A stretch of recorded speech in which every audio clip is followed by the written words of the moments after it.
إن الحمد لله نحمده ونستعينه ونستغفره ونؤمن به ونتوكل عليه ونعوذ بالله من شرور أنفسنا ومن سيئات أعمالنا من يهده الله فلا مضل له ومن يضلل فلا هادي له وأشهد أن لا إله إلا الله وحده لا شريك له وأشهد أن محمدًا عبده ورسوله أما بعد فأعوذ بالله من الشيطان الرجيم بسم الله الرحمن الرحيم يا أيها الذين آمنوا اتقوا الله حق تقاته ولا تموتن إلا وأنتم مسلمون يا أيها الناس اتقوا ربكم الذي خلقكم من نفس واحدة وخلق منها زوجها وبث منهما رجالا كثيرا ونساء واتقوا الله الذي تساءلون به والأرحام إن الله كان عليكم رقيبا يا أيها الذين آمنوا اتقوا الله وقولوا قولا سديدا يصلح لكم أعمالكم ويغفر لكم ذنوبكم ومن يطع الله ورسوله فقد فاز فوزا عظيما فإن أصدق الحديث كتاب الله وخير الهدي هدي محمد صلى الله عليه وسلم وشر الأمور محدثاتها وكل محدثة بدعة وكل بدعة ضلالة وكل ضلالة في النار. அருளன்பு பண்பின் அளவற்ற உந்தன் திருநாமம் போற்றி துவங்குகின்றேன். அல்லாஹ் சாந்தியும் சமாதானமும் நபி ஸல்லல்லாஹு அலைஹி வஸல்லம் அவர்களின் மீதும் அவர்களுடைய குடும்பத்தார்களின் மீதும் அவர்களின் அடிச்சுவற்றை அடிப்பெறலாது அப்படியே பின்பற்றிய உத்தம சத்திய சஹாபாக்கள், தாபிஈன்கள், தபஉத் தாபிஈன்கள், ஷுஹதாக்கள், சித்தீகீன்கள், சாலிஹீன்கள், குறிப்பாக இம்மஜ்லிஸிலே கூடியிருக்கும் நம் அனைவர்களின் மீதும் இந்த பயானை கேட்கக்கூடிய அத்தனை நபர்களின் மீதும் குறையாது நிலவட்டுமாக. கண்ணியத்திற்குரிய அல்லாஹ்வின் அடியார்களே, அல்லாஹு ஜல்ல ஷானுஹு தஆலா இந்த உலகம் உங்களுக்கு நிரந்தரமானது இல்லை, மறுமைதான் உங்களுடைய நிலையான உலகம், மறுமைதான் உங்களுடைய லட்சியமாக இருக்க வேண்டும், மறுமைதான் உங்களுடைய குறிக்கோளாக இருக்க வேண்டும் என்ற குர்ஆன் ஷரீஃபிலே திரும்ப திரும்ப நமக்கு பாடம் புகட்டிக் கொண்டே இருக்கின்றான். அந்த அடிப்படையில் உலகத்தை நாம் உற்று நோக்கக்கூடிய நேரத்தில் நபி ஸல்லல்லாஹு அலைஹி வஸல்லம் அவர்கள் சஹாபாக்களை வைத்துக்கொண்டு 23 ஆண்டுகள் இந்த தீனை வளர்த்து உயர்வாக்கி அல்லாஹ் எந்த பொறுப்பை எந்த வேலையை நபி ஸல்லல்லாஹு அலைஹி வஸல்லம் அவர்களுக்கு கொடுத்தானோ அந்த வேலையை சரிவர செய்து 23 ஆண்டுகளாக இதுதான் தீன் என்று சஹாபாக்களிடத்தில் ஒப்படைத்து விட்டு சென்றார்கள். எனக்கு பின்னால் நீங்கள் இந்த உழைப்பை மேற்கொள்ளுங்கள், உங்களுக்கு பின்னால் வரக்கூடியவர்கள், அதற்கு பின்னால் வரக்கூடியவர்கள் என்று இந்த தீனின் உழைப்பை கியாமத் நாள் வரைக்கும் அடுத்தடுத்து வருபவர்கள் செய்து கொண்டிருக்க வேண்டும் என்ற ஒரு முழுமையான தீனை நம்மிடத்திலே அல்லாஹ்வின் தூதர் ஸல்லல்லாஹு அலைஹி வஸல்லம் அவர்கள் சொல்லிவிட்டு சென்றிருக்கிறார்கள். ஆனால் இன்று நாம் 1400 ஆண்டுகளாக இந்த தீனை உற்று நோக்கக்கூடிய நேரத்தில் பலதரப்பட்ட சரிவுகளும் பல வகையான வீழ்ச்சிகளும் இந்த தீன் கண்டிருப்பதை நாம் பார்க்கிறோம். நபி ஸல்லல்லாஹு அலைஹி வஸல்லம் அவர்களை மக்காவில் விட்டு விரட்டி அடித்த மக்கள், மக்காவில் வாழ முடியாத சூழ்நிலையில் அங்கிருந்து கிளம்பிய சஹாபாக்கள் பின்பு மீண்டும் அல்லாஹு தஆலா அவர்களுடைய கரத்தில் ஆட்சி அதிகாரத்தை கொடுத்து பெரும் பெரும் மன்னர்கள் எல்லாம் இஸ்லாமிய சமூகத்தோடு இஸ்லாமிய ஆட்சியோடு ஒன்றிணைந்து வாழக்கூடிய நிலையை ஏற்படுத்திய நபி ஸல்லல்லாஹு அலைஹி வஸல்லம் அவர்கள் கொடுத்த தீன். ஆனால் இன்று முஸ்லிம்களுடைய சரிவையும் முஸ்லிம்களுடைய வீழ்ச்சியையும், முஸ்லிம்கள் ஆங்காங்கே அடிபட்டு கொண்டும் மிதிப்பட்டு கொண்டும் ஒரு சாரார் ஒடுங்கி போய் கிடக்கிறார்கள், நாதியற்று கிடக்கிறார்கள்.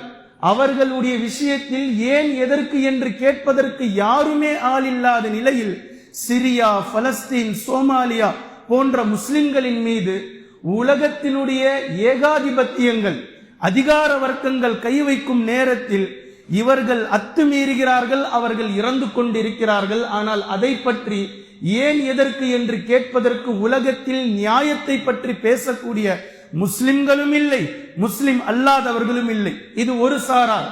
இன்னொரு முஸ்லிம் சாராரை நீங்கள் பார்த்தீர்களே ஆனால் எவர்களை இஸ்லாத்தினுடைய எதிரிகள் என்றும் விரோதிகள் என்றும் குர்ஆன் அடையாளப்படுத்துகின்றதோ அவர்களோடு கைகுலுக்கிக் கொண்டு, அவர்களோடு ஒட்டி உறவாடி கொண்டு, அவர்களோடு வியாபாரங்களை வைத்துக் கொண்டு அவர்களுக்கு அடிமைகளாகவே மாறிவிட்ட இந்த தொடை நடுங்கிகள் இன்னொரு பக்கம் இருப்பதை நாம் பார்க்கிறோம். நீ என்ன வேணா பண்ணிக்கோ, நீ யாரின் மீது வேண்டுமானாலும் மத்துவீர், நீ முஸ்லிம்களை சாகடிக்கிறியா சாகடிச்சுக்கோ, நீ முஸ்லிம் நாடுகளின் மீது பொருளாதார தடை போடுறியா போட்டுக்கோ, எங்களை ஒன்னும் பண்ணிராது, உனக்கு என்ன வேணும்னு சொல்லு, ஃபேவரா எங்க கிட்ட இருக்கிற பொருளாதாரத்தை வைத்து நாங்கள் உனக்கு சேவை செய்ய காத்து கொண்டிருக்கின்றோம் என்று அடிமைகளாக, அல்லாஹ்வின் அடிமைகள் நாம் என்பதை மறந்துவிட்டு யூதர்களுக்கும் கிறிஸ்தவர்களுக்கும் அடிமை வேலை செய்யக்கூடிய நபர்களையும் நாம் பார்க்கத்தான் செய்கின்றோம்.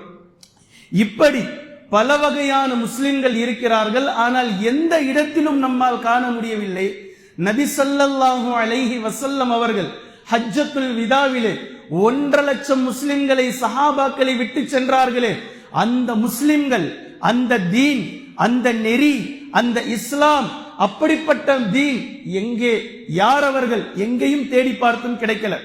ஏனென்றால் சரிவுகளுக்கு மேல் சரிவு, வீழ்ச்சிகளுக்கு மேல் வீழ்ச்சியை கண்டிருக்கின்றது இந்த தீன். இதற்கெல்லாம் காரணம் என்ன என்றால் பல காரணங்களை சொல்லலாம்.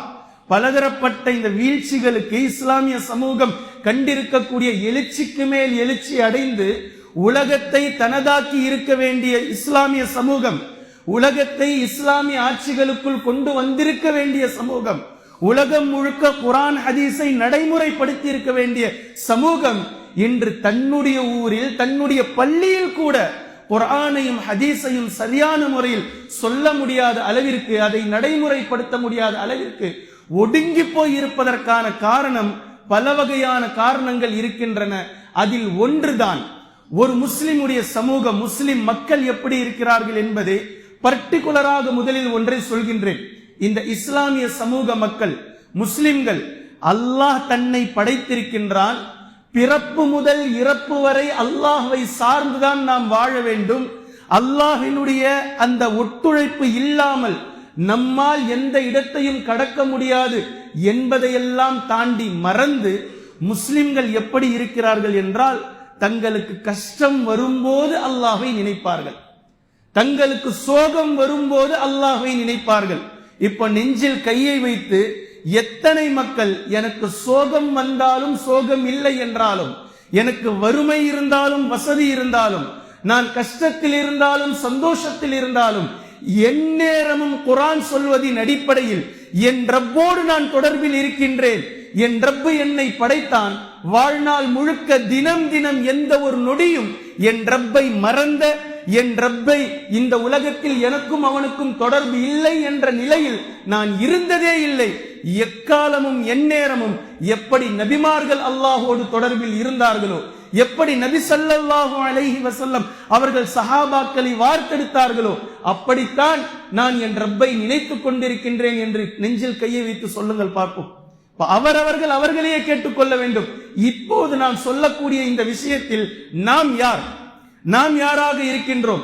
கஷ்டம் வரும்போது, சோகம் வரும்போது, திடீரென்று ஏதாவது தன்னுடைய குடும்பத்தில், தன்னுடைய வாழ்நாளில் சிரமம் வரும்போது மட்டும் அல்லாஹ்வை நினைப்பவர்களா, அல்லது வாழ்நாள் முழுக்க அல்லாஹ்வை நினைத்துக் கொண்டிருப்பவர்களா? கஷ்டமான நேரத்தில், சோகமான நேரத்தில் அல்லாஹ்வை நினைப்பதினால், அல்லாஹ்விடத்தில் கையேந்துவதினால், அல்லாஹ்விடத்தில் துஆ கேட்பதினால் அந்த துஆவை அல்லாஹ் அங்கீகரிக்க மாட்டான். அப்படிலாம் நான் சொல்ல வரல. நான் சொல்ல வருவது என்பது, கஷ்டமான நிலையில் நபிமார்களுக்கு கை கொடுத்த ரப்புல் ஆலமீன் கஷ்டமான நேரத்தில் மாத்திரம் அந்த நபிமார்கள் என்னை அழைத்தார்கள் என்று பேசல. எந்நேரமும் என்னை அழைத்துக் கொண்டிருந்தார்கள், கஷ்டமான நேரத்திலும் என்னை தான் அழைத்தார்கள். அப்படி பேசுறோம். இப்ராஹிம் அலைஹிஸ்ஸலாம் அவர்களை நெருப்பு குன்றத்தில் போடக்கூடிய நேரத்தில், அன்று வரை இப்ராஹிம் என்னை நினைத்ததே இல்லை, கடைசி அந்த நேரத்தில் என்னை நினைத்தார், உடனே நான் காப்பாற்றினேன். அப்படி அல்ல, எல்லா நிலையிலும் என்னைத்தான் இப்ராஹிம் அலைஹிஸ்ஸலாம் அவர்கள் நினைத்துக் கொண்டு இருந்தார். அந்த நேரத்திலும் என்னை மட்டும் தான் நினைத்தார். இப்படி அல்லாஹ் பேசுறான். யூனுஸ் அலைஹிஸ்ஸலாம் அவர்கள் எல்லா நிலையிலும் என்னை நினைத்தவர் தான். மீனுடைய வயிற்றுக்குள் சென்றும் என்னை அதிகமாக நினைத்தார். மூசா அலைஹிஸ்ஸலாம் அவர்கள் வாழ்நாள் முழுக்க என்னை அழைத்துக் கொண்டு இருந்தவர் தான். கடைசியில் ஃபிரௌன் துரத்தி கொண்டு வரும்போதும் கடல் குறுக்கே நிற்கக்கூடிய நேரத்திலும் என்னை மாத்திரம் அழைத்தார். இறைவன் என்னோடு இருக்கின்றான், அவன் எனக்கு நேர்வழி காட்டுவான் என்ற நிலையில் மூசா அலைஹிஸ்ஸலாம் அவர்கள் இருந்தார்கள். இப்படித்தான் குர்ஆனுடைய சான்றுகள் எல்லா நிலையிலும் அல்லாஹ்வை நினைத்துக் கொண்டிருப்பதை பேசுகின்றது. அல்லதீன யذ்குரூனல்லாஹ கியாமன் வ குஊதன் வ அலா ஜுனூபிஹிம். நின்ற நிலை, அமர்ந்த நிலை, ஒரு கழித்து படுத்த நிலை, எல்லா நிலையிலும் அல்லாஹ்வை நினைப்பவர்களாக நல்லடியார்கள் இருப்பார்கள். இதைத்தான் அல்லாஹ் நம்மிடத்தில் எதிர்பார்க்கிறான். திடீரென்று கஷ்டம் வருகின்றது. மூசா அலைஹிஸ்ஸலாம் அவர்களுடைய சமூகம் இப்படித்தான் இருந்தது. ஒரு சோதனையை அல்லாஹ் கொடுப்பான். சோதனை வரும்போதெல்லாம் இவர்களுக்கு அல்லாஹ்வுடைய நினைவு வந்துவிடும். ஓடோடி வருவார்கள் மூசா அலைஹிஸ்ஸலாம் அவர்களிடத்தில், உங்களுடைய ரப்பிடத்தில் எங்களுக்காக பிரார்த்தனை செய்யுங்கள், நாங்க மாறிடுவோம், நாங்க திருந்திடுவோம், நாங்க சரியாயிடுவோம் அப்படின்னு சொல்லுவாங்க.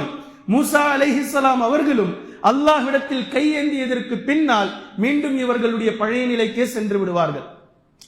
இது ஒரு முறை இருமுறை அல்ல, பல முறை பலதரப்பட்ட அத்தாட்சிகளை, பலதரப்பட்ட சோதனைகளை அல்லாஹு தஆலா கொண்டு வந்து கொடுத்ததற்கு பின்னாலும் இவர்கள் மாறிவிடுவார்கள், திரிந்து விடுவார்கள் என்று அல்லாஹ் அவர்களுடைய கஷ்டங்களை நீக்கி அவர்களை நல்வழிப்படுத்தினால் மீண்டும் அவர்கள் அதே நிலைக்கு சென்று விடுவார்கள். அல்லாஹு தஆலா மிக அழகான உதாரணத்தோடு குர்ஆனில் இதை பேசுகின்றான். இது ஒட்டுமொத்த மக்களுக்கும் பொருந்தும். கடலிலே பயணம் செய்கிறார்கள். கடலில் செல்லக்கூடிய நேரத்தில் சுற்றி எந்த கரையும் இல்லை. திடீரென்று புயல் காற்று, இவர்களுடைய கப்பல் கவிழ்ந்து விடும், இவர்கள் மூழ்கடிக்கப்பட்டு இறந்து போவார்கள் என்ற நிலை வந்ததும் அல்லாஹ்வை நினைக்கிறார்கள், அல்லாஹ்விடத்தில் கையேந்துகிறார்கள், அல்லாஹ்விடத்தில் மன்றாடுகிறார்கள். அல்லாஹு தஆலா புயல் காற்றை ஆசுவாசப்படுத்தி கடல் நீரை சமமாக்கி இவர்களுடைய கப்பல் கரை வந்து ஒதுங்கும் வரை இவர்களுக்கு பாதுகாப்பு வழியை செய்தால் கரைக்கு வந்ததும் மீண்டும் இவர்கள் தங்களுடைய பழைய நிலைக்கு சென்று விடுகிறார்கள். இப்போது நாம் யார்? நாம் யார்?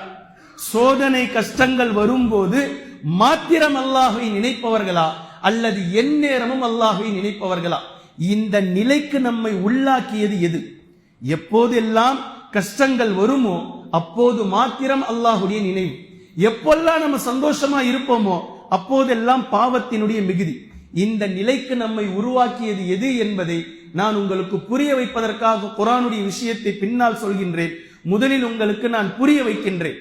இரண்டு விஷயங்கள் இருக்கின்றது இந்த உலகத்தில். இரண்டு உலகமாக நாம் அதை பிரிக்கலாம்.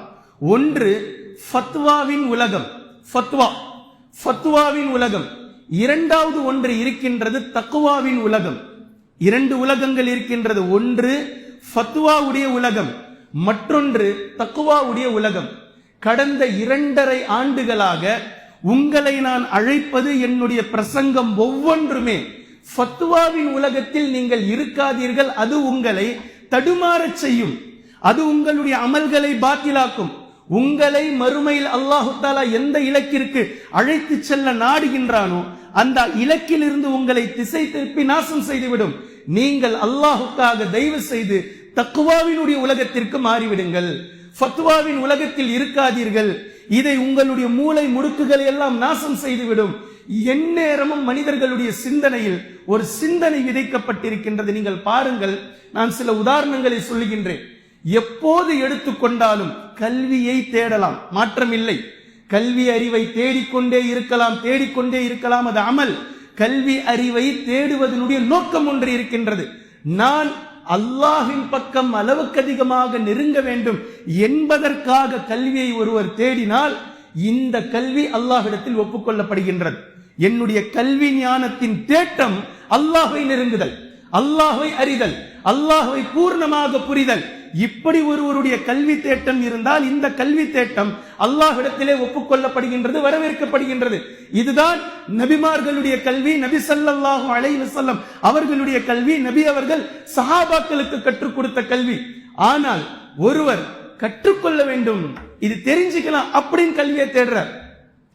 வெறுமனே தெரிந்து கொள்ள வேண்டும், அமல் செய்ய மாட்டார்.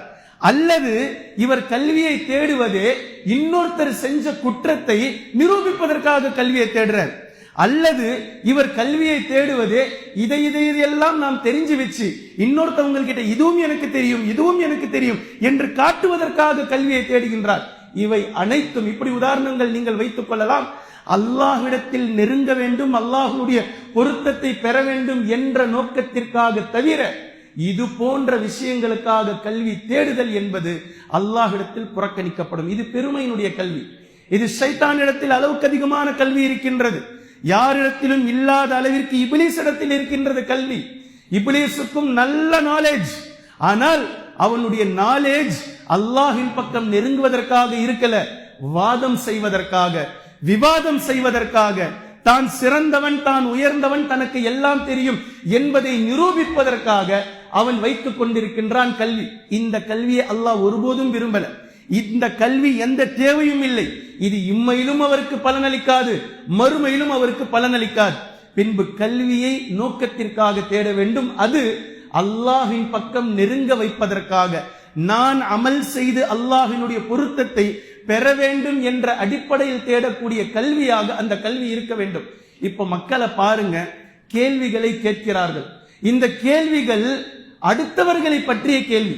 எப்போது எடுத்துக்கொண்டாலும் இவர்கள் ஷியாக்களை நாம எப்படி பார்க்கிறது, காதியானிகளை நாம எப்படி பார்க்கிறது, ஹவாரிஜின்களை நம்ம எப்படி பார்க்கிறது, உங்களுக்கு என்ன பிரச்சனைன்ற நான் ஷியாக்களை எப்படி பார்ப்பது, நீங்கள் ஷியாக்களை எப்படி பார்த்தல் என்பதினால் உங்களுக்கு என்ன இப்ப சப்ஜெக்ட், பிரச்சனை என்ன?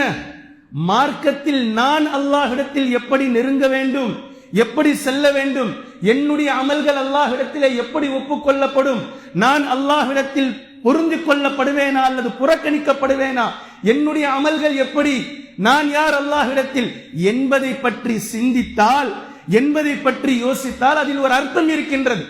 ஆனால் ஒட்டுமொத்த மக்களுடைய நிலையும் இன்று இவர்களை எப்படி பார்ப்பது, அவர்களை எப்படி பார்ப்பது, அவர்களை எப்படி யோசிப்பது, பின்பு இன்னார் ஒருவர் இப்படி செய்கின்றார் அதற்கு எப்படி, இன்னார் ஒருவர் இப்படி செய்கின்றார் அதற்கு ஹதீஸ் இருக்கின்றதா, இவர் இப்படி தொழுகின்றார் அதற்கு ஹதீஸ் இருக்குதா, இவர் இப்படி சுஜூது செய்கின்றார் அதற்கு ஹதீஸ் இருக்கின்றதா, இப்படி ஒட்டுமொத்த மக்களுடைய கேள்விகளும் பெரும்பான்மையான கேள்விகளும் அடுத்தவர்கள் செய்யக்கூடிய அமல்களை கொண்டு கேள்விகள் உருவாக்கப்படுகின்றது.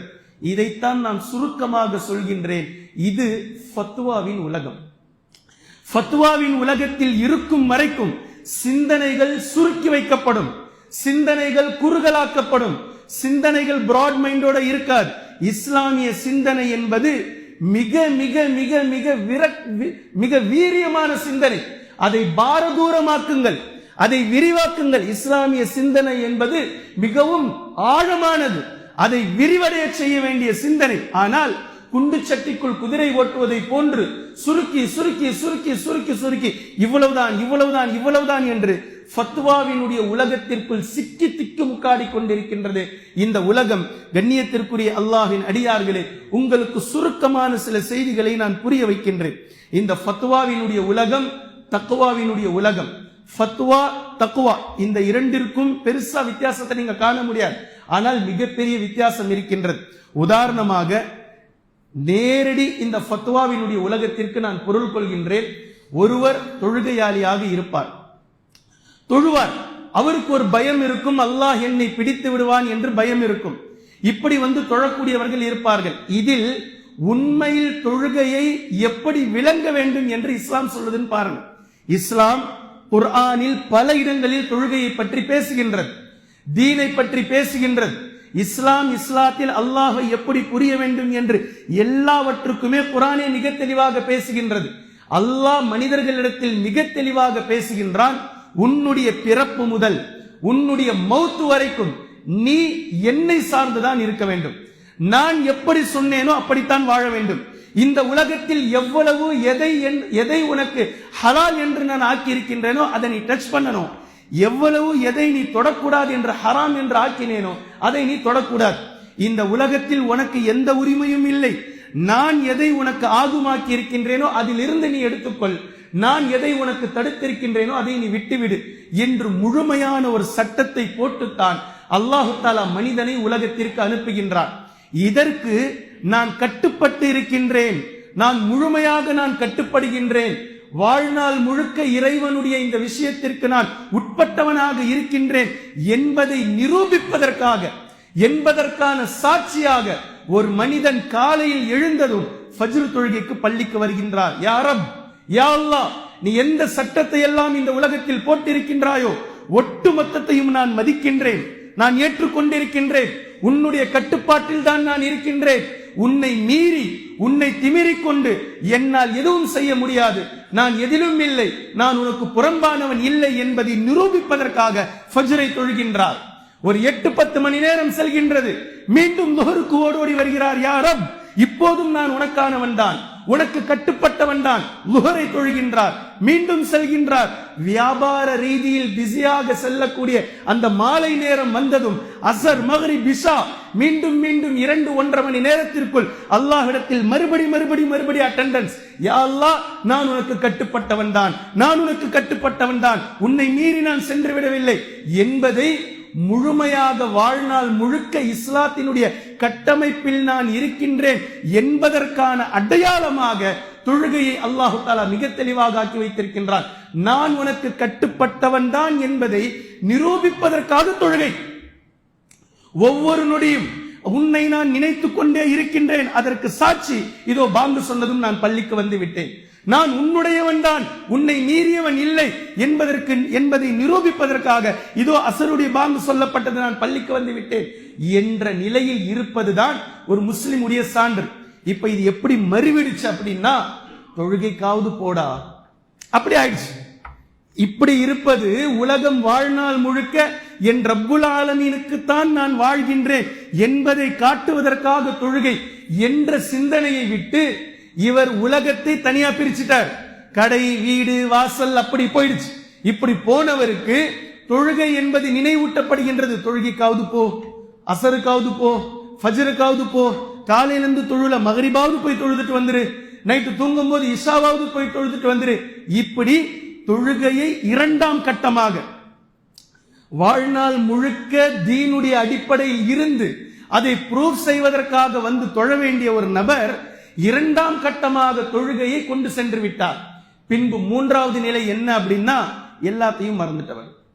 தீனும் இல்லை, துனியாவும் இல்லை, உலகம் மட்டும்தான், தொழவும் மாட்டார், ஒன்றும் செய்ய மாட்டார். இப்போ தொழக்கூடிய சில மக்கள் இருக்கிறாங்கல்ல, அவர்கள் என்ன செய்வார்கள் என்றால், தொழவே மாட்டார், அவரின் மீது எந்த கவலையும் இல்லை, அவர்களை எப்படி தொழ வைப்பது என்பதை பற்றி கவலை இல்லை, தொழாமல் இருக்கிறார்களே, அல்லாஹை மறந்து வாழ்கிறார்களே, அவர்களிடத்தில் சென்று தாவா செய்வோம், அவர்களை தொழுகைக்கு அழைத்து வருவோம் என்பதை பற்றி சிந்தனை இல்லை.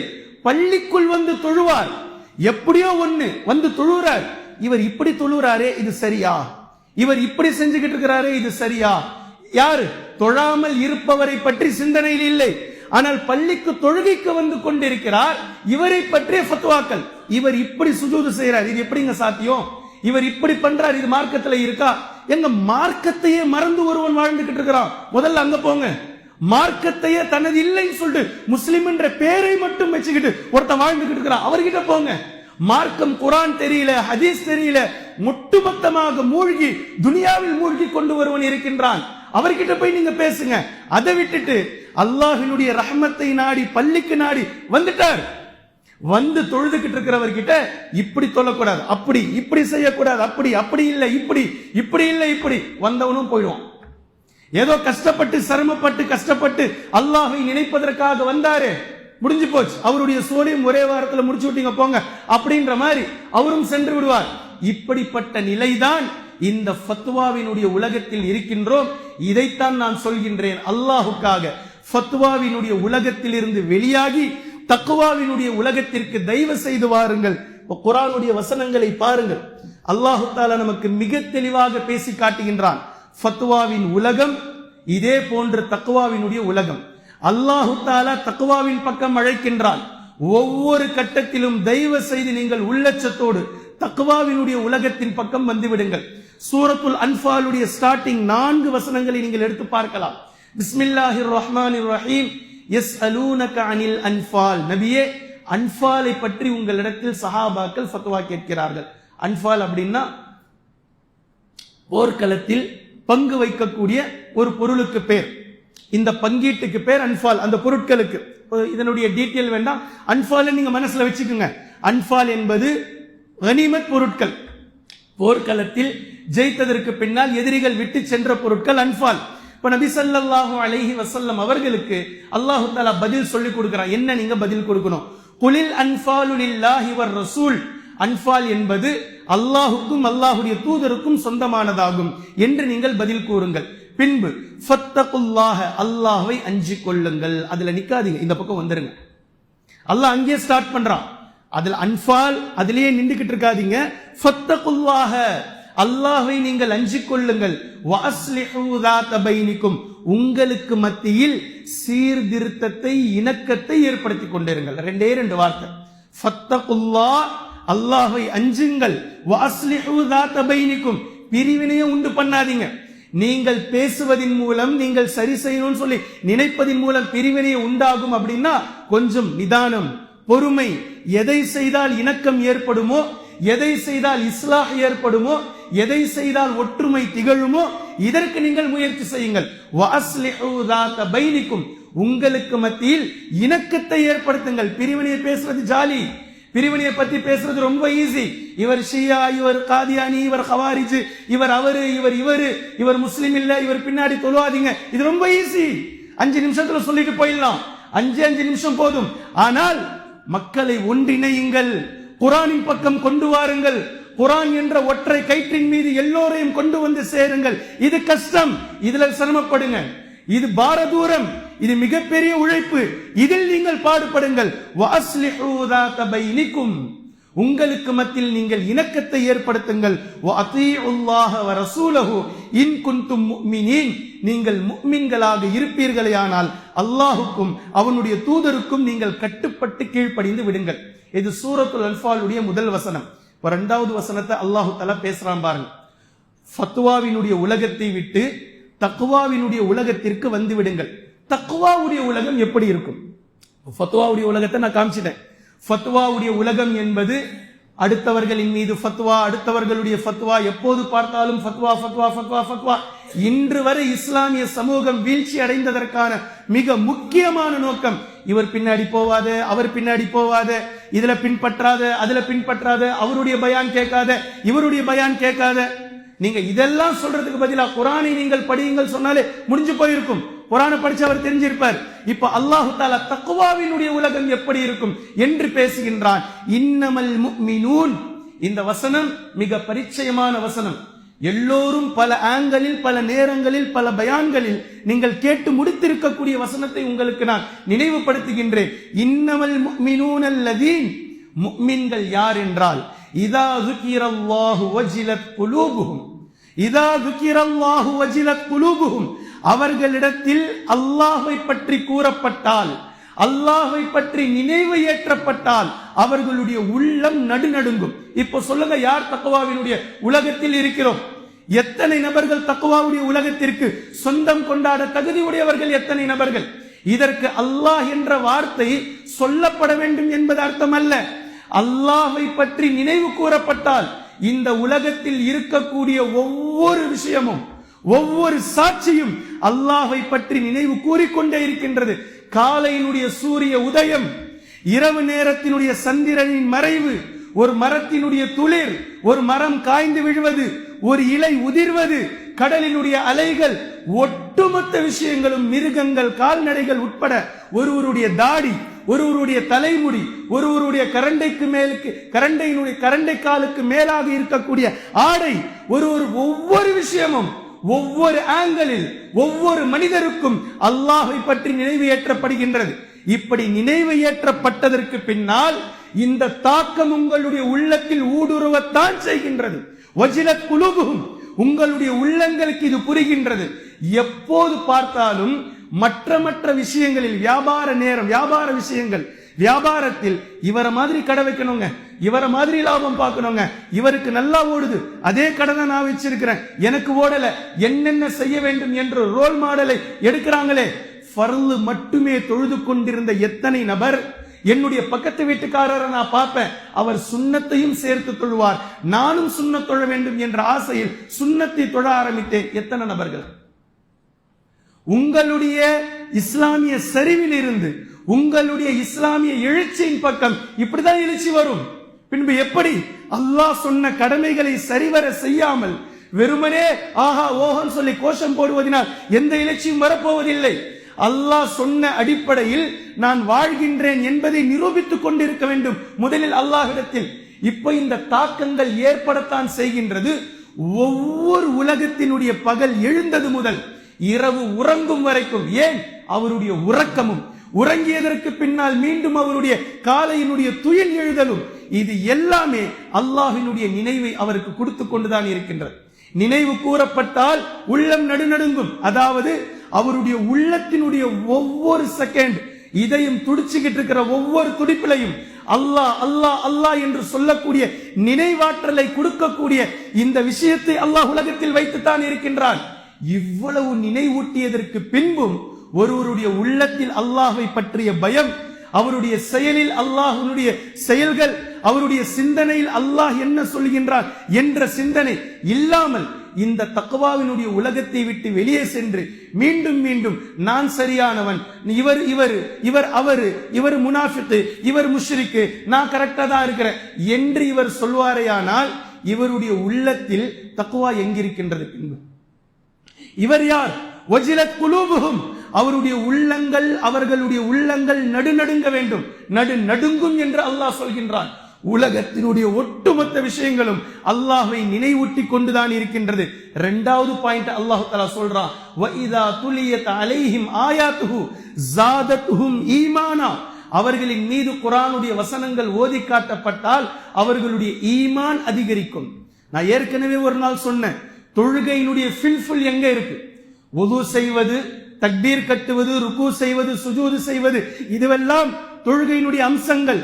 தொழுகையினுடைய ஃபில்ஃபுல். நீங்க மகரிபுக்கு வரீங்க, இமாம் ஓதுகின்றார், இமாம் ஓதக்கூடிய வசனம் குர்ஆனில் இருக்கின்றது. இந்த வசனத்தை பின்னால் இருக்கக்கூடிய மஅ்மூம்கள் கேட்கக்கூடிய நேரத்தில் நேற்று வரை தெரியாத ஒரு சட்டம், நேற்று வரை புரியாத ஒரு விஷயம் இன்று மக்ரிப் தொழுகையில் அவர் கேட்டு அவர் புரிந்து அந்த தொழுகையில் இருந்து அவர் அமல் செய்ய ஆரம்பித்தாரையானால் இதுதான் தொழுகையினுடைய ஃபில்ஃபுல். இன்று மக்ரிபுக்கு நான் சென்றேன், இந்த வசனத்தை இமாம் ஓதினார், இதுவரை எனக்கு தெரியவில்லை, அந்த வசனத்தின் மூலம் அல்லாஹு தஆலா இந்த சட்டத்தை எனக்கு சொல்லி இருக்கின்றான் என்பதை நான் புரிந்து கொண்டேன். ஆனால் நம்முடைய பேக்வர்ட் இன்னும் அரபிக் பக்கத்திலே போகல, இன்னும் அரபியினுடைய விஷயத்துக்கே நம்ம போகலையே. இது நம்மளுடைய பின்னடைவு. ஆனால் குர்ஆனை விளங்குங்கள், குர்ஆனை இலகுவாக இறக்கி இருக்கின்றேன், குர்ஆனை ததப்புர் செய்யுங்கள், குர்ஆனை தஃபக்குர் செய்யுங்கள், குர்ஆனை தஅக்குல் செய்யுங்கள். அஃபலா தஅகிலூன் அவலா யஅலமூன் அஃபலா யததப்பரூனல் குர்ஆன் வலகத் யஸ்ஸர்னல் குர்ஆன லிذிக்ரி ஃபஹல் மின் முதக்கிர். இது அல்லாஹ்வுடைய வாக்குகள். எடுங்க, படிங்க, புரிங்க, உள்ள போங்க. அதனுடைய மேலோட்டமான கருத்து என்ன, அதனுடைய உள்ரங்கமான கருத்து என்ன, எதை பற்றி அது பேசுகின்றது, எங்கே அது உங்களை அழைக்கின்றது, இதை விட்டுடாதீங்கன்ற அல்லாஹ் தஆலா கடைசி வரைக்கும் உங்களுக்கு சரியான நேர்வழி காட்டி குர்ஆன் மாத்திரம்தான். இதை நீங்கள் விட்டு செல்வீர்களேயானால் எப்படி இருக்கும் பின்பு? ஆனா இன்று நம்முடைய நிலைமை, ஹஸ்ரத் தக்பீர் கட்டினதுக்கு பின்னாடி தான் உலகத்துடைய சிந்தனையே வருது. நான் தக்பீர் கட்டிட்டு நிக்கிறேன், ஆனா எனக்கு தொழுகையில சிந்தனையே இல்லை. எப்படி வரும்? நான் ஏற்கனவே சொன்னதை போன்று வாழ்நாள் முழுக்க அல்லாஹுக்கானது, அதை ப்ரூவ் செய்வதற்காக நான் உனது அடிமைதான், இதில் எந்த மாற்றமும் இல்லை, உன்னிடமிருந்து திமிரி கொண்டவனாக நான் இல்லை என்பதை நிலைநிறுத்துவதற்காக 5 வேளை தொழுகையில் ஒவ்வொரு நாளும் வந்து நின்று அல்லாஹ்விடத்தில் நிற்பதை விட்டுவிட்டு தொழுகையை சடங்காக, தொழுகையை கடமைக்காக செய்யறதல்ல. அது ஒரு கடமை என்று நபி ஸல்லல்லாஹு அலைஹி வஸல்லம் சொன்னார்கள். ஆனால் அதற்குள் உயிரோட்டமும் உள்ளட்சமும் பயபக்தியும் இது கலந்து என் ரப்புல் ஆலமீனுக்கு நான் கட்டுப்பட்டவன் தான் வாழ்நாள் முழுவதும் என்பதை நிரூபிப்பதற்காக செய்யப்பட வேண்டிய ஒரு அம்சம் தொழுகை.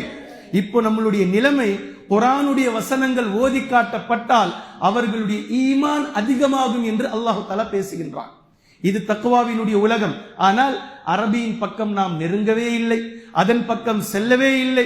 ஒரு ஆய்வறிக்கை, ஒரு நாளைக்கு ஒவ்வொரு நபர்களும் சராசரியாக கிட்டத்தட்ட 2000ற்கும் மேலாக 2600 தடவை இத்தனை முறைக்கு ஒருவர் தங்களுடைய டச் போனை டச் செய்கிறார் என்று சர்வே சொல்லுது. உலகத்தில் வாழக்கூடிய மக்கள் டச் போன், ஸ்மார்ட் போன் வச்சிருக்கிறவங்க ஒரு நாளைக்கு சராசரியாக 2000ற்கு மேலாக 2600 தடவை உட்பட தங்களுடைய டச் போனை டச் செய்து கொண்டே இருக்கின்றார். யோசித்து பாருங்க, இதுல 10 தடவை ஒரு ஆயத்தை படிப்பதற்காக ஒரு முஸ்லிம் டச் பண்ணி இருந்தாலும் இந்நேரம் குரான் முழுக்க அவர் மனனம் செய்திருக்கலாம். இந்நேரம் குரானில் பாதி அவர் விளங்கி இருக்கலாம். இந்நேரம் குரானுடைய ஒவ்வொரு வசனத்தினுடைய தர்ஜுமாவை அவர் படிச்சு முடிச்சிருக்கலாம். இவர் 2600 தடவையில 10 முறை டெய்லி அவர் அல்லாஹுக்காக, குரானுக்காக, இந்த தீனுக்காக டச் செய்திருந்தால் போதுமானது. ஆனால் உலகத்தினுடைய தேட்டங்களுக்காக, ரீல்ஸுக்காக டச் செய்யப்படுகின்ற இந்த போன் என்னைக்கு தீனுக்காக, மார்க்கத்திற்காக டச் செய்யப்படுகின்றதோ அன்றுதான் வஇதா துலியத் அலைஹிம் ஆயாத்துஹு ஸாதத்துஹும் ஈமானா, தன்னை சுற்றி இருக்கக்கூடிய ஒவ்வொரு அம்சங்களும் அல்லாஹ்வினுடைய வசனங்களை நினைவூட்டும் விதமாகத்தான் அல்லாஹ் ஆக்கி வைத்திருக்கின்றான். ஒவ்வொரு வசனங்களும் திடீரென்று குரானுடைய வசனங்கள் காதில் கேட்பது, திடீரென்று குரானுடைய வசனங்கள் உங்களுடைய கண்களுக்கு முன்னால் தோன்றுவது, திடீரென்று குரானுடைய வசனங்கள் உங்களுடைய கண்ணிலே படுவது, அல்லாஹு தஆலா உங்களுக்கு நினைவூட்டி கொண்டுதான் இருக்கின்றான். நீங்கள் தான் அல்லாஹ்வினுடைய அன்பை, அல்லாஹ்வினுடைய கருணையை புறக்கணித்து விட்டு எட்டே செல்கிறீர்கள். வஇதா துலியத் அலைஹிம் ஆயாத்துஹு ஸாதத்துஹும் ஈமானா. பின்பு மூன்றாவது வஅலா ரப்பிஹிம் யதவக்கலூன், முழுக்க முழுக்க அல்லாஹ்வை சார்ந்திருப்பது. தவக்குல் அப்படின்னா ஈமானை விட இன்னும் கொஞ்சம் கூட. அல்லாஹ்வை நான் நம்புகிறேன் என்று சொல்வது ஒன்று, உறுதியான ஈமானோடு இருக்கின்றேன் என்பது ஒன்று. ஆனால் அல்லாஹு தஆலா முத்தவக்கீலூன் என்று பயன்படுத்துகின்றான். யதவக்கலூன் எப்படி பொறுப்பை சாட்டுறது? இப்ராஹிம் அலைஹிஸ்ஸலாம் அவர்களை போன்று அல்லாஹ்வை பொறுப்பை சாட்டுறது. நிக்காஹ்ல உட்கார்ந்துகிட்டு கேட்பாங்க, பொண்ணுக்கு வக்கீல் யாரு? வக்கீல் அப்படின்றது அரபி வார்த்தை. தமிழ்ல நம்ம வழக்கறிஞருக்கு அதை கொடுத்து வச்சிருக்கிறோம். அப்படின்னா என்ன அர்த்தம்? தப்பு பண்ணானோ சரி பண்ணானோ இவருக்கு பொறுப்புதாரி இந்த வக்கீல். வக்கீல் என்பது அரபி வார்த்தை. அல்லாஹு தாலாவினுடைய பெயர்களில் வக்கீல் என்பதை நீங்கள் பார்க்கலாம். இப்போ என்ன சொல்ல வர அல்லாஹு தாலானா, நான் இருக்கிறேன்டா உனக்கு பொறுப்பு, என்ன பொறுப்பு சாட்டு. நீ சாப்பிடுவதற்கு நான் பொறுப்பு, நீ தூங்குறதுக்கு நான் பொறுப்பு, உன்னுடைய திருமணத்திற்கு நான் பொறுப்பு, உன்னுடைய வாழ்நாள் முழுவதற்கும் நான் பொறுப்பு. இப்படி அல்லாஹ்வே வாலண்டரியா வந்து அல் வக்கீல் என்று தன்னை அறிமுகப்படுத்துகின்றான். ஆனால் உலகத்தில் அவனால் படைக்கப்பட்ட மனிதன் அல் வக்கீலை விட்டுவிட்டு உலகத்தினுடைய வக்கீல்களை தேடுகின்றான். அதாவது அல்லாஹ்வை சார்ந்திருப்பதை விட்டுவிட்டு மனிதர்கள் உலகத்தினுடைய மக்களை தங்களுடைய பொறுப்புதாரிகளாக ஆக்குகின்றார்கள், பொறுப்புதாரிகளாக சாட்டுகின்றார்கள். உங்களை தாங்க நம்பி இருக்கிற, நீங்க மட்டும் கைவிட்டுறாதீங்க. எத்தனை எத்தனை கொடூர வார்த்தைகள், அல்லாஹ்விடத்தில் மட்டுமே பேச வேண்டிய வார்த்தைகள். அல்லாஹ் தான் பொறுப்பாளி, அல்லாஹ் தான் அல்லாஹ்விடத்தில் ஒவ்வொன்றையும் பொறுப்பு சாட்ட வேண்டும். எப்படி இப்ராஹிம் அலைஹிஸ்ஸலாம் அவர்கள் பாலைவனத்தில், யா அல்லாஹ் உன்னை பொறுப்பு சாட்டுற, மனைவியும் பிள்ளையும் விட்டுட்டு போற, நீ சொன்னா விட்டுட்ட, நீ பொறுப்பா இருக்கிற நேரத்தில் எனக்கு எந்த பிரச்சனையும் இல்லை. என்ன நெருப்புல தூக்கி போட போறாங்க, நீ பொறுப்பு. என்ன ஆக போகுது? உடல் வேகுமா, எரியுமா, கருகுமா, சுட்டெரிக்குமா தெரியாது. ஆனால் நீ பொறுப்பு. உன்னுடைய பொறுப்பில் இருக்கும் வரைக்கும் எனக்கு எந்த பயமும் இல்லை. இப்படி பொறுப்பை சாட்டுறது யதவக்கலூன். இப்ப அல்லாஹு தாலா இந்த 3 கேட்டகரியும் தக்வாவினுடைய உலகத்தை பற்றி சொல்லிட்டு 2 அம்சங்களை சொல்றான். இப்ப மீண்டும் வெளிப்படையான அடையாளத்திற்கு அல்லாஹு தாலா கொண்டு வரான். இந்த வெளிப்படையான 2 அடையாளங்களின் மூலம் முதல் 3 கேட்டகரியில நீங்க இருக்கிறீங்களா இல்லையா என்பதை ப்ரூஃப் செய்து கொள்ளுங்கள். அப்படின்றதுக்காக அல்லாஹு தாலா 3வது வசனத்தில் அல்லாஹ் பேசுகின்றான். யார் இவர்கள்? இன்னமல் முஃமினூன் யதவக்கலூன். இவர்கள் யார்? யார் அப்படின்றது அல்லாஹு தஆலா 2 விஷயத்தோடு சொல்லி முடிக்கின்றான். நம்பர் 1, அல்லதீன யுகீமூனஸ் ஸலாஹ். இவர்கள் தொழுகையை நிலைநாட்டக்கூடியவர்களாக இருப்பார்கள். இப்ப தொழுகை அப்படின்னு நான் ஏற்கனவே என்ன உதாரணம் சொன்னனோ அந்த அடிப்படையில் வந்துடணும். கடமைக்காக தொழுறதல்ல, அப்படியே திடீர்னு போய் தொழுறதல்ல. தொழுகை என்பது அல்லாஹுக்கும் அடியாருக்கும் இருக்கக்கூடிய மிகப்பெரிய ஒரு உறுதித்தன்மை, பாண்டிகை ஏற்படுத்தக்கூடிய விஷயம். இது இந்த தொடர்பு இல்லை என்றால் உலகத்தில் எந்த தொடர்பும் நமக்கு இருந்து பயனில்லை என்பதை ஆழ்ந்து உணர்த்தக்கூடிய ஒரு தருணம். அல்லதீன யுகீமூனஸ் ஸலாஹ். பின்பு இரண்டாவது வமிம்மா ரஸக்னாஹும் யுன்ஃபிகூன், அவர்களுக்கு நாம் வழங்கியவற்றிலிருந்து அவர்கள் செலவு செய்வார்கள்.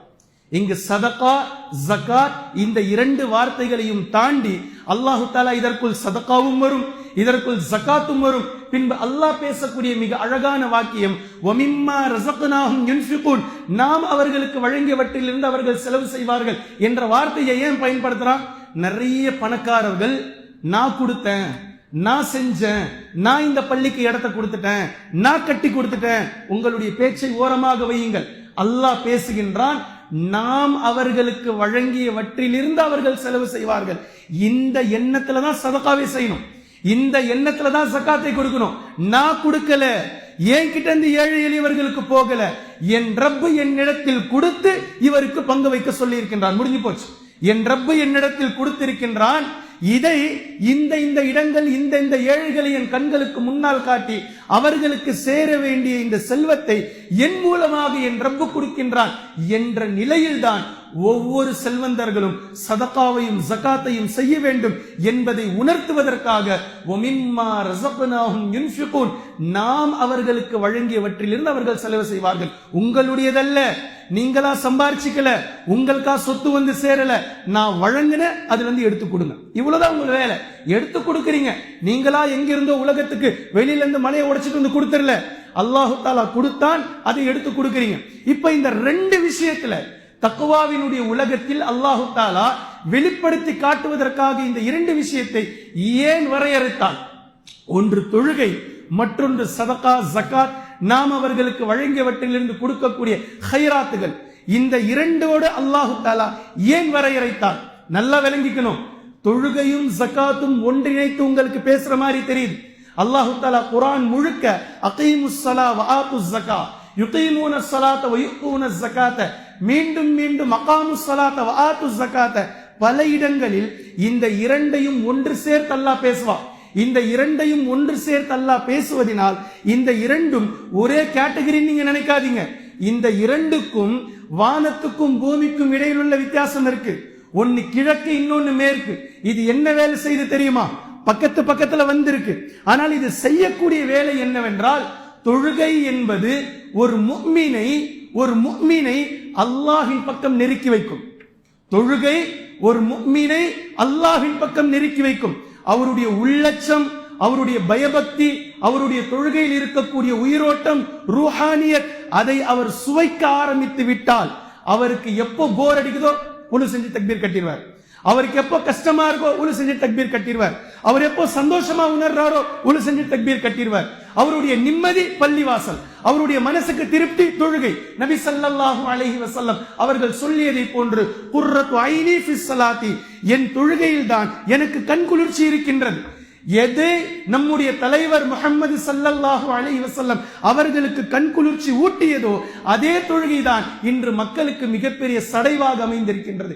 எவ்வளவு பெரிய வித்தியாசம் பாருங்க. தொழுகை ஒரு முஃமினை அல்லாஹ்வின் பக்கம் நெருக்கமாக்கி வைக்கும். இதனால அல்லாஹ் தஆலா தொழுகையை சொல்றான். இரண்டாவது, இதற்கு நேர் மாற்றமான தூரத்தில் இருக்கக்கூடிய ஜகாத்தை ஏன் அல்லாஹ் தஆலா கொண்டு வருகின்றான் அப்படின்னா, இந்த உலகம் பொருளாதார மாயை.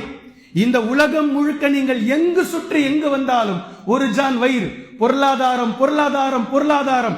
அவரவர்கள் எந்த ஆங்கிளில் இருக்கிறார்களோ, எந்த தகுதியில் இருக்கிறார்களோ அதற்கு ஏற்றவாறு அவரவர்களுடைய பொருளாதாரத்தினுடைய சிந்தனை அவர்களுடைய சிந்தனையில் ஆட்படுத்தப்பட்டிருக்கிறது. அவர்களுடைய உள்ளங்களில் பணத்தின் மீது இருக்கக்கூடிய மோகங்கள் சங்கிலி போட்டு பிணைக்கப்பட்டிருக்கின்றது. இப்ப இதிலிருந்து அல்லாஹு தஆலா விடுதலையாவதற்கான வழியை சொல்றான். ஜகாத், சதகா, மக்களுக்கு நீங்கள் வாரி வாரி வழங்கிக் கொண்டே இருங்கள். இதுல அளவெல்லாம் உண்மை இல்லை, நீங்கள் கொடுத்து கொண்டே இருங்கள். யார் எவ்வளவு சதகா செய்கிறார்களோ உங்களுடைய சதகா ஒருபோதும் உங்களுடைய பொருளாதாரத்தை குறைத்து விடாது என்று நபி ஸல்லல்லாஹு அலைஹி வஸல்லம் அவர்கள் கூறிவிட்டார்கள். நம்பிக்கை உள்ளவர்கள் சதகா செய்து கொண்டே இருங்கள். இது சதகா செய்வது உங்களை உலகத்தில் இருந்து தூரமாக்கும். ரெண்டோ வித்தியாசம் நல்லா புரிஞ்சுக்கணும். தொழுகை உங்களை அல்லாஹ்வின் பக்கம் நெருக்கி வைக்கும். சதகா ஜகாத் உங்களை உலகத்திலிருந்து தூரமாக்கி கொண்டுட்டு வரும். இப்ப இந்த இரண்டும் சரியான முறையில் அமைந்து விட்டால் உலகத்தை விட்டு உங்களை தூரமாக்கக்கூடிய ஒன்று, அல்லாஹ்வின் பக்கம் உங்களை நெருக்கமாக்கக்கூடிய ஒன்று. இந்த இரண்டும் உங்களுக்கு ஒன்றிணைந்து 2.5 கலத்தலாக மிக அழகான வடிவில் உங்களுடைய வாழ்வில் அமைந்து விட்டால் இன்ஷா அல்லாஹ் நீங்கள் தக்வாவினுடைய உலகத்தை அடைந்து விட்டீர்கள். இதற்கு பின்னால் அல்லாஹுடைய நினைவு கூறப்படும் போது உங்களுடைய உள்ளம் நடுங்க ஆரம்பித்துவிடும். குர்ஆனுடைய வசனம் கேட்கும் போதெல்லாம் உங்களுடைய ஈமான் அதிகரிக்க ஆரம்பித்துவிடும். பின்பு உங்களுக்கு எந்த வேலையானாலும் அல்லாஹ்விடத்தில் பொறுப்பை சாட்டுவீர்கள். வீடு இல்ல, வசதி இல்ல, என்ன பண்றதுன்னு தெரியல.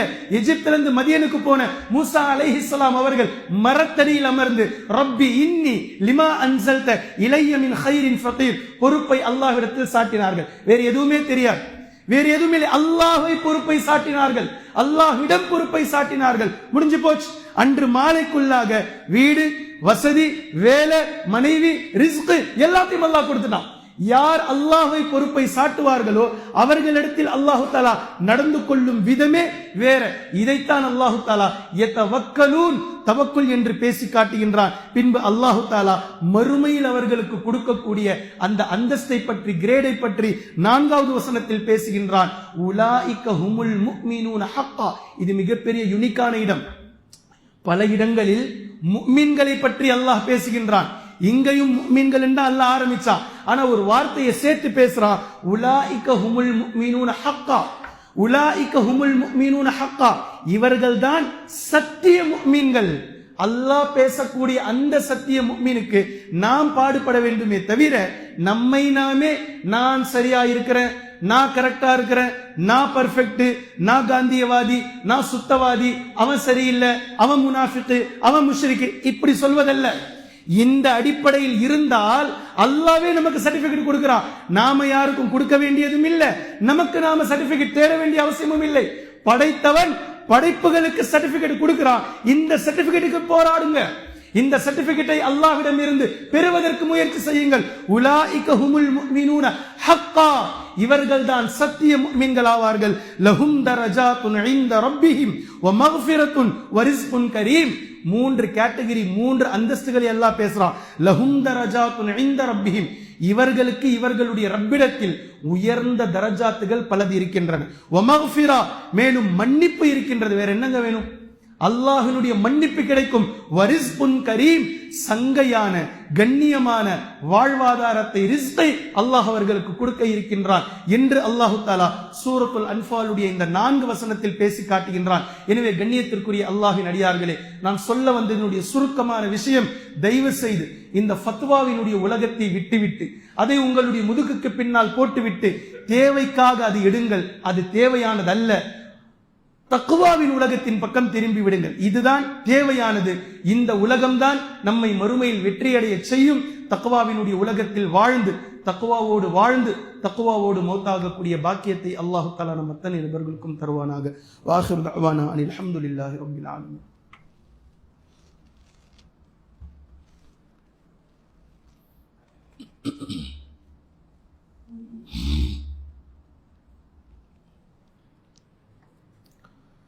அல்ஹம்துலில்லாஹி ரப்பில் ஆலமீன். கண்ணியத்திற்குரிய அல்லாஹ்வின் அடியார்களே, முதல் உரையில் சொன்ன ஒட்டுமொத்த விஷயத்தையும் ஒன்று சேர்த்து உமர் ரலியல்லாஹு அன்ஹு அவர்களுடைய 2 நிகழ்ச்சியிலிருந்து நம்மால் புரிந்து கொள்ள முடியும். உமர் ரலியல்லாஹு அன்ஹு அவர்கள் யார் என்று நமக்கு தெரியும். நபி ஸல்லல்லாஹு அலைஹி வஸல்லம் அவர்களிடத்தில் எப்பேற்பட்ட அந்தஸ்தை பெற்றவர்கள் என்று நமக்கு தெரியும். இந்த தீனுடைய, இஸ்லாத்தினுடைய 2ஆம் ஹலீஃபா என்பது நமக்கு தெரியும். அவர்கள் ஹலீஃபாவாக வந்ததற்கு பின்னால் பலதரப்பட்ட நல்ல மாற்றங்களை கொண்டு வந்து இந்த தீனை மூளை முடுக்குகளுக்கெல்லாம் சொல்லிவிட்டு 1400 ஆண்டுகள் ஆகியதற்கு பின்பும் யாருடைய ஆட்சி போன்று இந்த உலகம் அமைய வேண்டும் என்று அறிவு பொருந்திய யாரிடத்தில் கேட்டாலும் ஹலீஃபா உமர் ரலியல்லாஹு அன்ஹு அவர்களுடைய ஆட்சியாக இருக்க வேண்டும் என்று உமர் ரலியல்லாஹு அன்ஹு அவர்களை நினைவு கூறக்கூடிய அளவிற்கு உமர் ரலியல்லாஹு அன்ஹு அவர்களுடைய தக்வா முன்னிலை பெற்றிருக்கின்றது அவர்களுடைய ஆட்சியினுடைய விஷயத்தில் என்பதெல்லாம் நாம் தெரிந்து வைத்திருக்கின்றோம். இதை இவ்வளவு பெரிய மனிதர், இவ்வளவு சிறந்தவர், அவர்களுடைய ஆட்சி காலத்தில் ஆண்கள் சிரமப்பட்டார்கள். எதற்காக? மஹரை பெண்கள் அதிகமாக கேட்கிறார்கள் என்று சொன்னார்கள். சில ஆண்கள் உமர் ரலியல்லாஹு அன்ஹு அவர்களிடத்தில் முறையிட்டார்கள், ஹலீஃபாவே, யா அமீருல் முஃமினீன், பெண்கள் மஹரை எங்களிடத்தில் அதிகமாக கேட்கிறார்கள், எங்களுக்கு கஷ்டமா இருக்கு, எங்களுடைய சக்திக்கு மீறியதை அவர்கள் கேட்கிறார்கள் அப்படின்னு சொல்லும் போது உமர் ரலியல்லாஹு அன்ஹு அவர்கள் சபையை கூட்டினாங்க. குறிப்பாக ஒட்டுமொத்த பெண்களையும் அழைத்தார்கள். ஒரு குறிப்பிட்டு இவ்வளவுதான் நீங்கள் மகரை கேட்க வேண்டும், இனி ஆண்களை கஷ்டப்படுத்த கூடாது என்று உமர் ரலியல்லாஹு அன்ஹு அவர்கள் ஒரு சட்டத்தை பாஸ் பண்றாங்க. பேசி முடிச்ச மறு நிமிஷம் வயதான ஒரு மூதாட்டி எழுந்து நின்று, அமீருல் முஃமினீன் அவர்களே, இது உங்களுடைய சட்டம். ஆனால் அல்லாஹ் குர்ஆனில் ஒரு பெண்ணுக்கு அவர்கள் கேட்க வேண்டிய மகரை பற்றி பேசுகின்றான். ஒரு ஆண் எதை எவ்வளவு மகராக கொடுக்க முடியுமோ அதை தாராளமாக பெண்ணுக்கு உரிமை இருக்கின்றது என்று இருக்கும் போது நீங்கள் எப்படி மகரை வரையறைப்பீர்கள்? நீங்க எப்படி கொண்டுட்டு வந்து இவ்வளவுதான் கேட்பீங்கன்னு சொன்னீங்க? அல்லாஹு தாலா தங்க புதையலை ஒரு பெண்ணுக்கு மகராக கொடுத்தாலும் கொடுக்கட்டும் என்று அல்லாஹு தாலா பேசக்கூடிய நேரத்தில் சொல்லும் போது நீங்கள் மகரை நிர்ணயிக்க யார் அப்படின்னு சொல்லி ஒரு ஹலீஃபாவை பேசியதும் உமர் ரலியல்லாஹு அன்ஹு அவர்கள் மறுநொடி தன்னுடைய இந்த தீர்ப்பில் இருந்து வாபஸ் வாங்குறாங்க. நான் தப்பா சொல்லிட்டேன், நான் தவறாக பேசிவிட்டேன், வாபஸ் வாங்கிறேன்.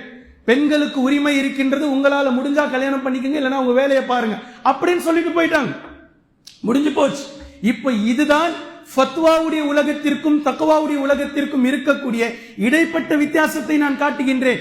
இன்று நம்மிடத்தில் யாராவது ஒரு மனிதரிடத்தில் நீங்கள் இப்படி பேசியது தவறு, நீங்கள் இப்படி நடந்து கொண்டது தவறு, எவ்வளவு நேரம் அதை பற்றி சொன்னாலும் ஆனால் அவர்களுக்கு நான் கரெக்ட் தான், நான் சரிதான், நான் இந்த நிலையில் தான் இருந்தேன், நான் இப்படித்தான் இருந்தேன், தன்னுடைய தவறை ஒத்துக்கொள்வதில் அவ்வளவு பெரிய பிரச்சனை.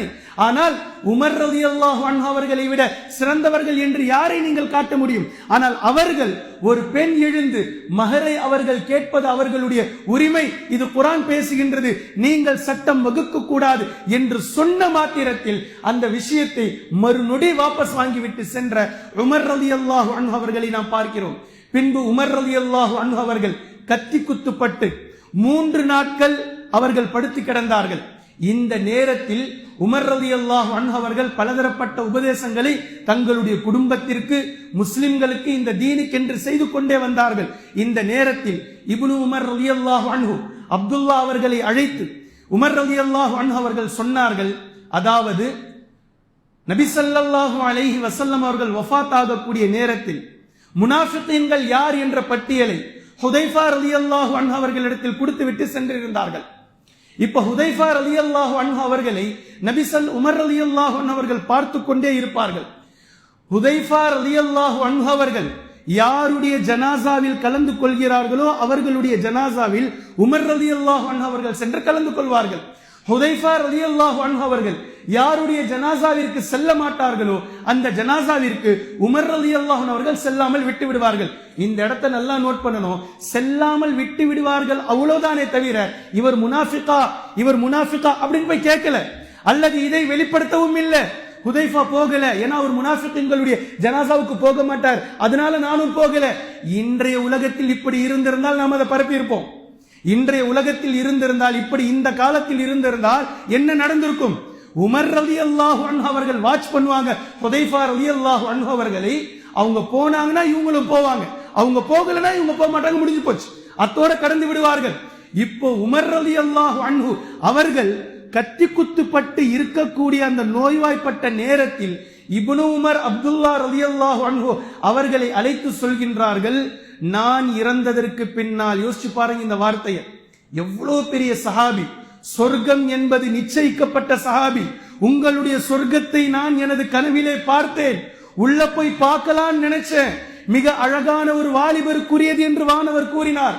அந்த சொர்க்கத்தினுடைய வர்ணனை என்னை உள்ளே அழைத்தது, நான் போலான்னு சொல்லி நினைச்சேன், ஆனா அது உமருக்குரியது என்று சொன்னதும் உங்களுடைய ரோஷம் என்னை தடுத்து விட்டது, நான் போகல அப்படின்னு சொல்லி நபி ஸல்லல்லாஹு அலைஹி வஸல்லம் சொல்றாங்க. காலையில எந்திரிச்சு வந்து உமர் ரலியல்லாஹு அன்ஹு அவர்கள் கிட்ட சொர்க்கம் என்பது நிச்சயிக்கப்பட்டதற்கு பின்னாலும் சொர்க்கம் என்பது தங்களுக்கு இருக்கின்றது என்று நபி ஸல்லல்லாஹு அலைஹி வஸல்லம் அவர்கள் உறுதியிட்டு கூறிவிட்டு சென்றதற்கு பின்னாலும் தன்னுடைய மகனிடத்தில் அட்வைஸ் பண்றாங்க, நான் இறந்து விட்டால் எனது ஜனாசாவில் ஹுதைஃபா ரலியல்லாஹு அன்ஹு அவர்கள் வந்து கலந்துக்கிறாங்களான்னு பாருங்க.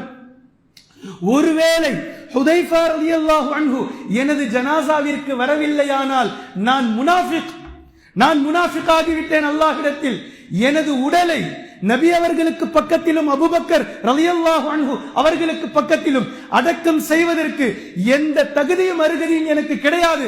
என்னை அங்கு அடக்கம் செய்ய வேண்டாம். யார் சொல்றா?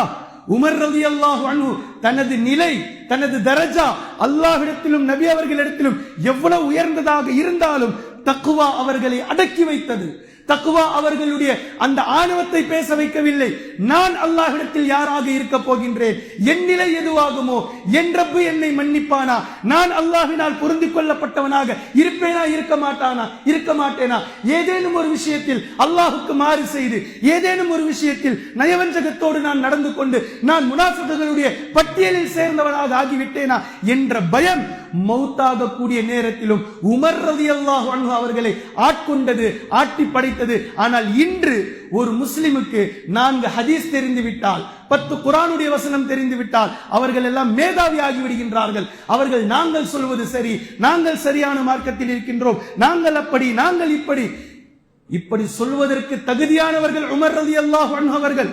உமர் ரலியல்லாஹு அன்ஹு அவர்கள் தன்னை முனாஃபிக்காக இருந்து விடுவேனோ என்று அஞ்சிய தருணத்தை நாம் பார்க்கின்றோம். கண்ணியத்திற்குரிய அல்லாஹ்வின் அடியார்களே, இதுதான் தக்வாவினுடைய உலகம் என்பதை நாம் புரிந்து கொள்ள வேண்டும். எனவே மீண்டும் உங்களிடத்தில் ஹம்பல் ரிக்வெஸ்டாக, அன்பான வேண்டுகோளாக உங்களிடத்தில் நான் சொல்கின்றேன், தயவு செய்து இந்த ஃபத்வாவினுடைய உலகத்திற்குள் சிக்கிக் கொண்டு தளிக்காதீர்கள். அதை விட்டுவிடுங்கள். உங்களால் முடிந்தால் சீர்திருத்தத்தை ஏற்படுத்துங்கள். உங்களுக்கு தேவையானது நம்முடைய மார்க்கம், நாம் என்ன செய்து கொண்டிருக்கின்றோம், என் ரப்புக்கு நான் யாராக இருக்கின்றேன் என்பதுதான் நாம் நோக்க வேண்டிய விஷயம் என்பதை உள்ளார்ந்து சிந்தித்து தக்வாவினுடைய உலகத்தில் வாழ்ந்து லா இலாஹ இல்லல்லாஹ் என்ற கலிமாவோடு மரணித்து நாளை மறுமை நாளையில் ஜன்னத்துல் ஃபிர்தௌஸ் என்ற சொர்க்கத்தில் அல்லாஹ் தஆலா நம் அத்தனை நபர்களையும் ஒன்று சேர்ப்பானாக. வ ஆகிரு தஅவானா அனில் ஹம்துலில்லாஹி ரப்பில் ஆலமீன். அஊது பில்லாஹி மினஷ் ஷைத்தானிர் ரஜீம். பிஸ்மில்லாஹிர் ரஹ்மானிர் ரஹீம். இன்னல்லாஹ யஅமுரு பில் அத்லி வல் இஹ்சான் வ ஈதாஇ தில் குர்பா வ யன்ஹா அனில் ஃபஹ்ஷாஇ வல் முன்கரி வல் பகி யஇதுக்கும் லஅல்லக்கும் ததக்கரூன். உذ்குருல்லாஹ யذ்குருக்கும் வதுஊஹு யஸ்தஜிப்